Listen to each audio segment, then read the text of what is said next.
हिंगोलीचं ठरलं, सेना विरुद्ध सेनाच भिडणार। 2019च्या लोकसभा निवडणुकीमध्ये शिवसेनेचे हेमंत पाटील यांनी विजय मिळवला होता। शिवसेनेत पडलेल्या फुटीनंतर त्यांनी मुख्यमंत्री एकनाथ शिंदे यांना साथ दिली। महायुतीच्या जागा वाटपात हिंगोली लोकसभा मतदारसंघामध्ये शिवसेनेकडे असण्याची शक्यता आहे। त्यामुळे शिवसेना उभाटा गटाने हिंगोली लोकसभा मतदारसंघासाठी आग्रही मागणी केली आहे। मूळचे शिवसैनिक असलेले सुभाष वानखेडे यांनी काँग्रेसमध्ये प्रवेश केला होता, मात्र शिवसेनेत पडलेल्या फुटीनंतर त्यांनी स्वग्रही परतण्याचा निर्णय घेतला। शिवसेना उभाटा गटाकडून इच्छुकांच्या यादीत त्यांचे नाव अग्रहावर आहे।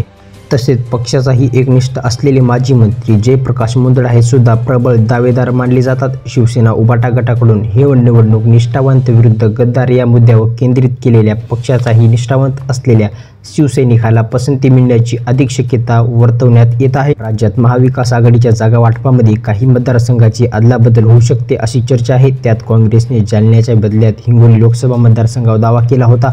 अगदी अशोक चव्हाण काँग्रेसमध्ये असतानापासून तसेच प्रयत्न सुरू होते, परंतु आता काँग्रेसच्या हिंगोलीवरचा दावा मागे पडण्याचे दिसते, कारण जालना लोकसभा मतदारसंघातून उमेदवार देण्याची पूर्ण तयारी काँग्रेसने केली आहे। त्यामुळे हिंगोलीची जागा उद्धव ठाकरे शिवसेनेची लढवणार हे स्पष्ट आहे। त्यामुळे शिवसेना धनुष्यबाण विरुद्ध शिवसेना उद्धव बाळासाहेब ठाकरे यांची मशाल अशी थेट लढत हिंगोलीत पाहायला मिळण्याची शक्यता आहे। यावर तुम्हाला काय वाटते? हिंगोलीची जागा कोण निवडून येईल? कमेंटमध्ये कळवा। चॅनलवर नवीन असाल तर सबस्क्राईब करायला विसरू नका मित्रांनो। जय महाराष्ट्र।